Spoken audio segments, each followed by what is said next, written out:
મિત્રો, આજના આ વિડીયોમાં આપણે ભાદરવા સુદ ત્રીજના દિવસે કરવામાં આવતું વ્રત કે જેને આપણે ત્યાં કેવડા ત્રીજ નામે ઓળખવામાં આવે છે, આ વ્રતની વિધિ જાણીશું. એટલે કે આ વ્રત કેવી રીતે કરવામાં આવે છે તથા આ વ્રતમાં શું ધ્યાન રાખવું જોઈએ, કેવી રીતે કરવું જોઈએ, ભગવાનની પૂજા કેવી રીતે કરવામાં આવે છે તથા આજનો આખો દિવસ શું કરવું શું ન કરવું જોઈએ તેના વિશે જાણીશું. કે જેથી કરીને જે કોઈ બહેનો આ કેવડા ત્રીજનું વ્રત કરતા હોય તેને વ્રતમાં કોઈ મૂંઝવણ રહે નહીં અને સાચી રીતે આ વ્રત કરીને વ્રતનું સંપૂર્ણપણે ફળ મેળવી શકે. તો અંત સુધી મારી સાથે જોડાયેલા રહેજો. આ 5 થી 10 મિનિટના વિડીયોમાં આપને ખૂબ જ ઉપયોગી માહિતી મળવાની છે તથા જે લોકો કેવડા ત્રીજનું વ્રત કરતા હોય તે લોકો સુધી આ વિડીયો ખાસ કરીને પહોંચાડજો. તો મિત્રો, આપણા હિન્દુ ધર્મના પંચાંગ અનુસાર વર્ષમાં 3 ત્રીજનું ખૂબ જ મહત્વ છે.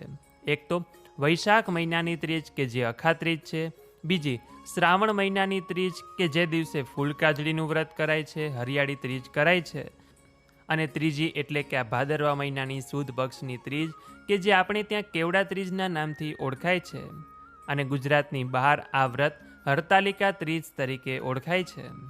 આ વ્રતમાં ભગવાન શિવ, માતા પાર્વતી અને ભગવાન શ્રી ગણેશનું વિધિપૂર્વક પૂજન કરવામાં આવે છે. કહેવાય છે કે આ વ્રત કુંવારિકા પણ કરી શકે છે અને સૌભાગ્યવતી સ્ત્રી પણ કરી શકે છે. જો કુંવારિકા આ વ્રત કરે છે તો તેને મનગમતો ભરથાર મળે છે તથા જે કોઈ સૌભાગ્યવતી સ્ત્રી કરે છે તેને અખંડ સૌભાગ્યવતીના આશીર્વાદ મળે છે તથા તેના પતિને દીર્ઘાયુ અને ઉત્તમ આરોગ્યની પણ પૂર્તિ થાય છે. કેવડા ત્રીજ વ્રતનું મહત્વ અન્ય વ્રતો કરતાં અલગ છે, કેમ કે કેવડાના પુષ્પ ભગવાન શિવને ચડાવવામાં આવતા નથી, પરંતુ આ કેવડા ત્રીજનો એકમાત્ર એવો દિવસ છે કે આ દિવસે ભગવાન શિવને કેવડો ચડાવવામાં આવે છે. તો 2024માં કેવડા ત્રીજનું વ્રત 6 સપ્ટેમ્બર 2024ને શુક્રવારે કરવામાં આવશે. આ દિવસે વહેલી સવારે ઉઠી નાહી ધોઈ નિત્યકર્મ કરીને સૂર્યદેવને અર્ઘ આપીને ઘરના મંદિરમાં પૂજા કરવાની અથવા શિવ મંદિરે જઈને પણ પૂજા કરી શકો છો. જો આપને માટીની મૂર્તિ બનાવતા આવડે તો ભગવાનની મૂર્તિ બનાવીને પૂજા કરવાની અથવા તો આપના ઘરમાં જે પણ કોઈ મૂર્તિ હોય, ફોટો હોય તેની પણ આપ પૂજા કરી શકો છો. ભગવાન શિવને ચંદનનો ચાંદલો કરવાનો, ગણેશજી અને માતા પાર્વતીને કંકુ ચાંદલો કરવાના, ચોખા ચોંટાડવાના, પછી ભગવાનને કેવડો ચડાવવાનો, બીલીપત્ર ચડાવવાનું તથા અન્ય પુષ્પો ચડાવવાના. માતા પાર્વતી અને ગણેશજીને પણ પુષ્પો ચડાવવાના તથા જો મૂર્તિ હોય તો ભગવાનને હાર પણ પહેરાવી શકાય છે. તથા આ કેવડા ત્રીજનું વ્રત અખંડ સૌભાગ્યની કામના માટે કરવામાં આવે છે, એટલે માતા પાર્વતીને શણગારની વસ્તુ અર્પણ કરવામાં આવે છે. 16 શૃંગારમાંથી આપ કોઈ પણ વસ્તુ માતા પાર્વતીને અર્પણ કરી શકો છો કે જેમાંથી કોઈ એક વસ્તુ પોતાની પાસે રાખીને બીજી વસ્તુ કોઈ પણ સૌભાગ્યવતી સ્ત્રીને આપી શકાય છે. એ પછી ભગવાનને પ્રસાદ ચડાવવાનો કે જેમાં ફળ ફ્રૂટ ધરાવી શકાય, સૂકો મેવો ધરાવી શકાય, દૂધની વાનગી કે મીઠાઈ પણ ધરાવી શકાય છે. તથા ભગવાનના મંત્રોના જાપ કરવાના કે જેમાં સૌ પ્રથમ ભગવાન શ્રી ગણેશનો મંત્ર બોલવાનો. ઓમ ગમ ગણપતયે નમો નમઃ, શ્રી સિદ્ધિ વિનાયક નમો નમઃ, અષ્ટ વિનાયક નમો નમઃ, ગણપતિ બાપ્પા મોર્યા. ભગવાનનો આ 3 વખત મંત્ર બોલીને માતા પાર્વતીનો મંત્ર બોલવાનો. યા દેવી સર્વભૂતેષુ માતૃરૂપેણ સંસ્થિતા નમસ્તસ્યૈ નમસ્તસ્યૈ નમસ્તસ્યૈ નમો નમઃ. એ પછી ભગવાન શિવનો મૃત્યુંજય મંત્રનો જાપ કરવાનો. ઓમ ત્રંબકમ યજામહે સુગંધિમ પુષ્ટિવર્ધનમ ઉર્વારુકમિવ બંધનાદ મૃત્યોર્મોક્ષી યમામૃતાદ. પૂજા કરીને પણ આ મંત્ર બોલી શકાય છે અને જ્યારે આપ ભગવાનની પૂજા કરતા હોય ત્યારે પણ આ મંત્ર આપ બોલી શકો છો. પૂજા કરી લીધા પછી કેવડો સૂંઘવાનો અથવા આપ આપના માથામાં પણ કેવડો રાખી શકો છો.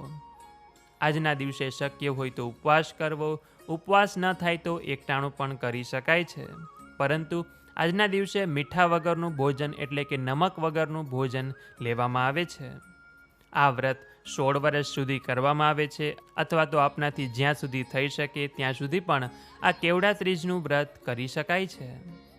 આજના દિવસે જ્યારે આપ કાંઈ ખાઓ છો કે પીવો છો એ પહેલાં ભગવાન શિવને જે કેવડો ધરાવ્યો હોય તે કેવડો સૂંઘવાનો અને પછી જ કંઈ પણ વસ્તુ ખાવા પીવામાં આવે છે. જો કદાચ કંઈ ખાધા પીધા પહેલાં કેવડો સૂંઘતા ભૂલાઈ જાય તો ભગવાન સમક્ષ આ ભૂલની માફી માગીને બીજી વખત આ ભૂલ ન થાય તેનું ધ્યાન રાખવાનું. અને ખાસ કરીને જે ભગવાન શિવને કેવડો ચડાવ્યો હોય તે જ કેવડાનું પુષ્પ આજના દિવસે સૂંઘવાનું.